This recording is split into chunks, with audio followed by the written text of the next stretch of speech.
Good luck for everyone. जैसा आप यहाँ पर देख रहे हैं, यहाँ पर रखा है Hindi typewriter, Hindi type machine यहाँ पर रखी हुई है। आज हम यहाँ पर बात करने वाले हैं कि इसमें आखिर मृत कुंजियाँ क्या होती हैं, मृत कुंजियाँ क्या होती हैं। मृत कुंजियों के बारे में बात करेंगे और पूरा कुंजी के बारे में भी हम यहाँ पर बात कर लेंगे।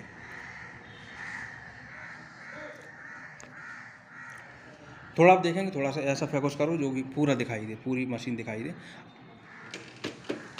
देखें, एक थोड़ी सी ये यहाँ पर है, सबको थोड़ा सा देखना है कि अगर हम इस कीबोर्ड में से कोई भी बटन दबा दें, कोई भी कीज दबा दें, तो ये पत्रवाहक है। एक अक्षर के बराबर, एक अक्षर जितनी जगह घेरता है उतनी जगह के बराबर ये पत्रवाहक आगे को बढ़ेगा। देखें, कोई भी बटन हम दबा दें तो ये बढ़ रहा है। ये सब हमारी साधारण कुंजियां हैं जिनके दबाने से कुछ ना कुछ अक्षर चिन्ह कुछ टाइप हो रहा है, अंक टाइप हो रहा है। ये कॉल आ रही है। अब इस तरह से ये हमारे पास में सब आगे को बढ़ रहा है, लेकिन कुछ कुंजियां, ऐसी कुंजियां जिनके दबाने पर पत्रवाहक बाईं ओर को नहीं चला, तो वे कुंजियां जो होंगी मृत कुंजियां, डेड कीज कहलाती हैं। वो कौन सी होंगी, इनके बारे में हम बात करते हैं।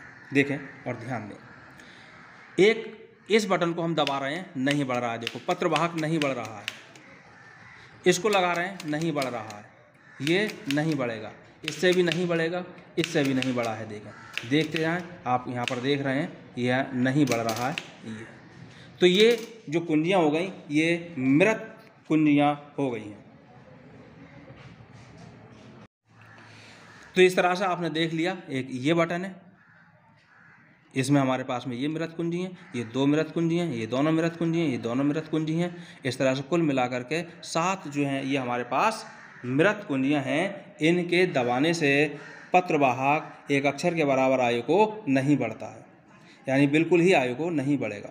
फिलहाल ये मृत कुंजियों की बात हो गई।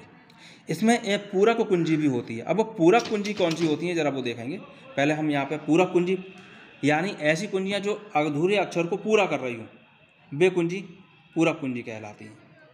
अब वो कैसे पूर्ति करेंगे, जरा देखें। जैसे इस पूरे कीबोर्ड को अगर आप देखेंगे, यहाँ पर आपको फा नहीं दिखाई देगा, फा या इसमें नहीं होता है। हालांकि कंप्यूटर कीबोर्ड में फा होता है, छोटे ऊ की जो मात्रा होती है उसको लगा दें तो फा आ जाता है। लेकिन फिलहाल हम टाइपराइटर की यहाँ बात कर रहे हैं, इसमें फा नहीं होता, बनाया जाता है, पूरा किया जाता है। कैसे? लेकिन उससे चलो फा की बात आ गई, पहले फा को ही देख लें। ये हमने पा बनाया, आप थोड़ा सा यहाँ पर दिखाओ, ये पा टाइप हुआ है। अब पा से हमें बनाना है फा, तो हम शिफ्ट दबाएंगे और जो छोटे ऊ की मात्रा है, इस मात्रा को हम दबा देंगे। तो जब दबाएंगे तो पा अपने आप पा के पास में आके लग जाएगा। और देखें, जरा जरा दिखाएं, ये फा अपने आप तैयार हो गया होगा। इसी तरह से बड़ा ऊ नहीं होता है, तो ये क्या होगी, पूरक कुंजी हो गई। अब बड़ा ऊ हम दिखाते हैं, देखें, हम यहाँ से बड़े ऊ को दबा रहे हैं। ये छोटा ऊ होता है, बड़ा ऊ होता नहीं है। हम बड़ा ऊ बनाएंगे, तो देखें वहाँ पर टाइप हो गया है।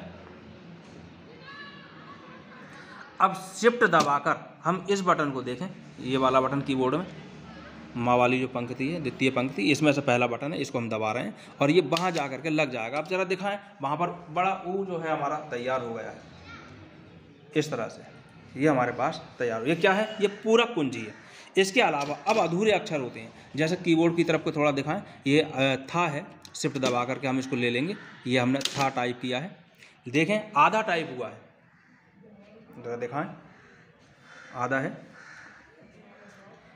अब इसको पूरा करने के लिए हम क्या करेंगे, शिफ्ट दबाएंगे और मुख्य पंक्ति जो होम रो है उसका पहला बटन लगा देंगे, शिफ्ट दबा करके, तो था पूरा हो जाएगा। जरा देखें, दिखा दें, ये था इस तरह से पूरा हो जाएगा।